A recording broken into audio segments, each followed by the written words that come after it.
కారం రంగు రుచితో ఉంటుంది. ఆచి మిరపపొడి అదరగొట్టే కారం రంగు రుచి.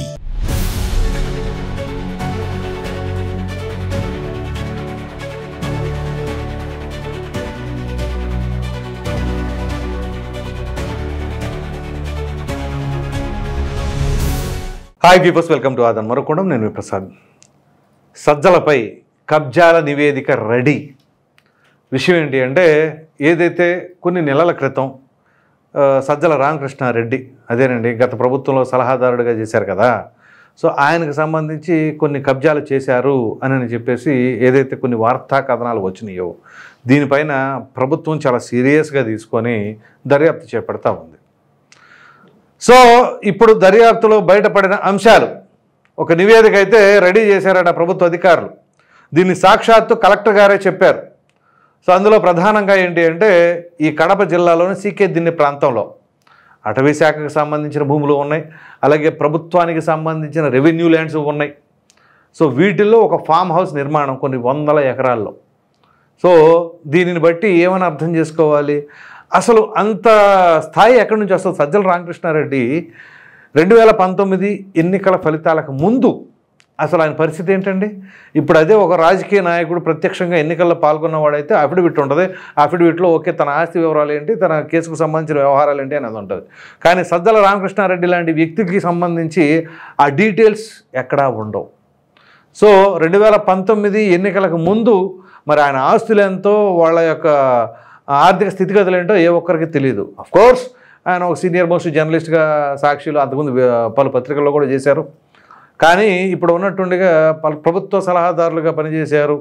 సో ఈ నేపథ్యంలో ఎంత ప్రభుత్వ సలహాదారులుగా పనిచేసినా కానీ ప్రభుత్వం తరపున వస్తే జీతభత్యాలు ఎంత ఉంటాయండి? సుమారుగా ఉంటే 4 లక్షలు లేదా 5 లక్షలు లేదా మహా అనుకోండి 10 లక్షలు.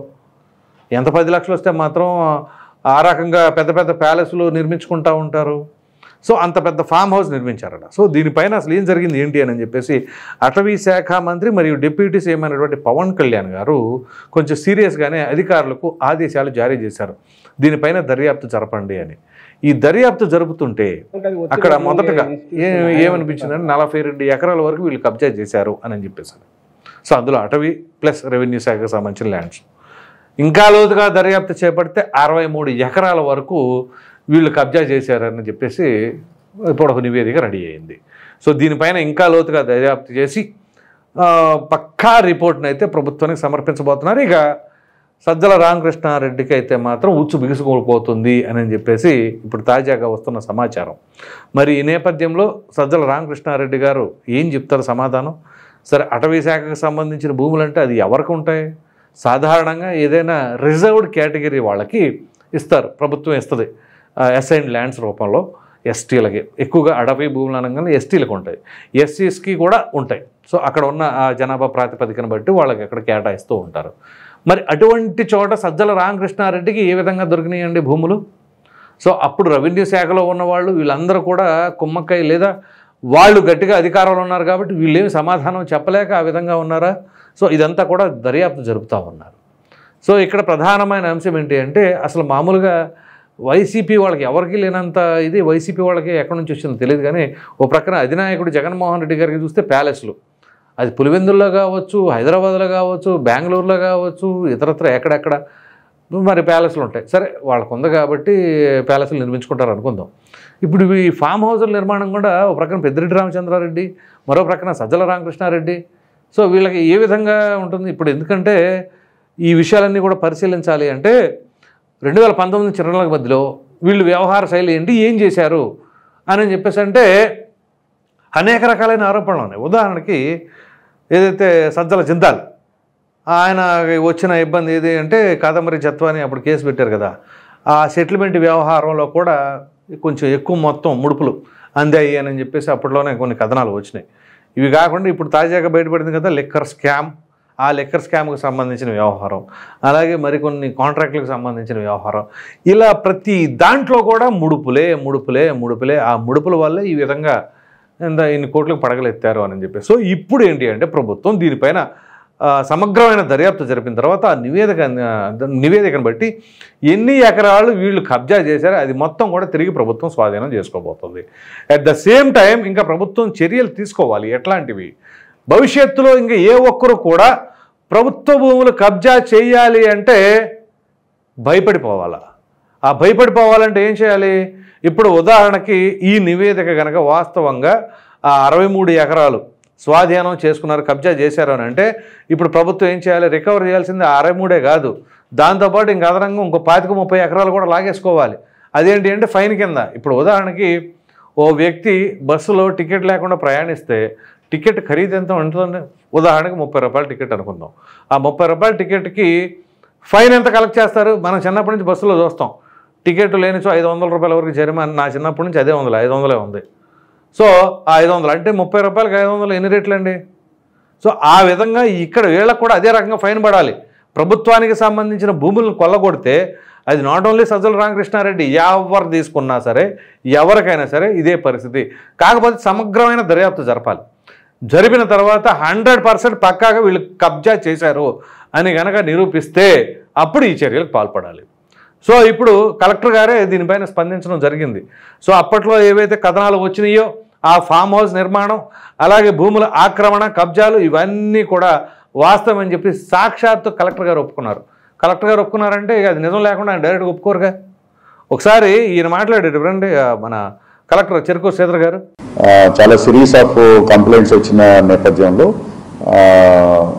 అక్కడ సీకేదిన గ్రామంలో మనం అక్కడ ప్రభుత్వ భూమి అలాగే ఫారెస్ట్ భూమి ఆక్రమణ గురైంది అనేటువంటి దానిపైన మనం జాయింట్ సర్వే కూడా వేయటం జరిగింది. జాయింట్ సర్వే కూడా డీటెయిల్డ్గా ఎగ్జామిన్ చేసి ఫారెస్టు, రెవెన్యూ డిపార్ట్మెంటు అలాగే సర్వే డిపార్ట్మెంట్ ముగ్గురు కూడా అక్కడ ఉన్నటువంటి రైతులందరికీ కూడా నోటీసులు ఇచ్చి సర్వే పూర్తి చేయటం జరిగింది.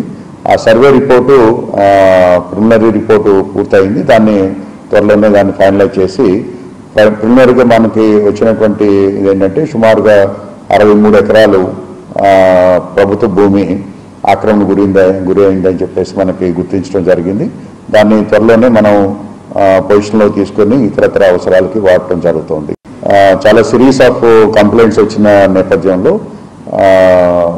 అక్కడ సీకేదిన గ్రామంలో మనం అక్కడ ప్రభుత్వ భూమి అలాగే ఫారెస్ట్ భూమి ఆక్రమణ గురైంది అనేటువంటి దానిపైన మనం జాయింట్ సర్వే కూడా పొజిషన్లో తీసుకొని ఇతరత్ర అవసరాలకి వాడటం జరుగుతుంది. సో ఈ నేపథ్యంలో ఇక సజ్జల రామకృష్ణారెడ్డి గారికి ఉచ్చు బిగుస్తుందా? ఎందుకంటే ఇప్పుడు ఈయన పైన 1 కాదు 2 చాలా కేసులు వస్తాయి. నాకు తెలిసి ఏ విషయం తీసుకున్నా కానీ తాడేపల్లి సెంట్రిక్గా జరుగుతూ ఉంది అని చెప్పేసి ఏ అంశం, ఉదాహరణకి తెలుగుదేశం పార్టీ కేంద్ర కార్యాలయం పైన దాడి, అలాగే చంద్రబాబు నాయుడు గారి ఇంటిపైన దాడికి వెళ్ళిన జోగి రమేష్ వెనకాల కాదంబరి జత్వానిని మరి రాత్రుల పూట కూడా ఆవిడని ఆ రకంగా హింస పెట్టారు పోలీసు అధికారులు అని చెప్పేసి దానికి సంబంధించి కావచ్చు. ఇట్లా 1 కాదు 2 కాదు ఏ విషయం తీసుకున్నా సరే అక్కడ నుంచి ఆదేశాలు జారీ అయినాయి అని చెప్పేసి సాక్షాత్తు ఇదే వైసీపీలో బ్రహ్మాండంగా పనిచేసిన వాళ్లే బయటకు వచ్చేసి ఆ వ్యక్తి గురించి చెప్తా ఉన్నారు. సో ఆ విధంగా ఇప్పుడు తెరపైకి వస్తున్నవి కొన్నే, ఇంకా రానివి చాలా ఉన్నాయి, అవి కూడా త్వరలో వస్తాయని చెప్పేసి అంటూ ఉన్నారు. సో ఈ నేపథ్యంలో సజ్జల రామకృష్ణారెడ్డికి అయితే ఖచ్చితంగా తప్పదు, ఇక ఆయన అరెస్ట్ కాబోతున్నారు అన్నట్లుగా సమాచారం. ఎందుకంటే అతను తన సోదరుడు కొడుకున్నారట, ఆయన పేరు మీదే ఉన్నాయంట ఎక్కువగా. మరి ఆయన కూడా ఉన్నాడంట మందిలో.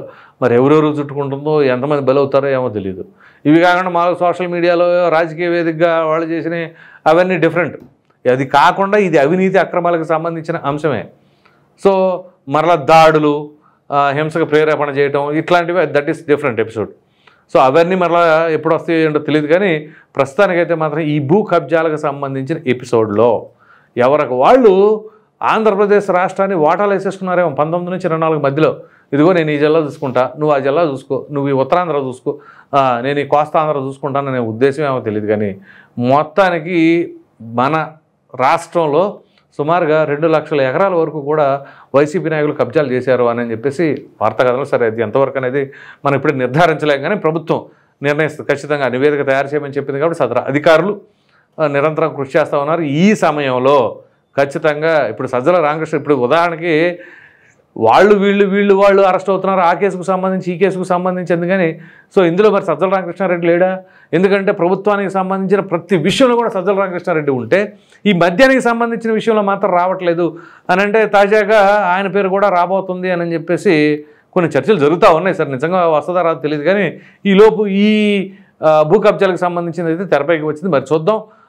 మరి ఇది కాకుండా ఇంకా అదనంగా ఇంకేమైనా సరే లేదా ఒక కేసుకు సంబంధించి అరెస్ట్ అయితే అప్పుడు ఇంకా అదనంగా ఏమైనా వచ్చి చేరతాయేమని చెప్పేసి.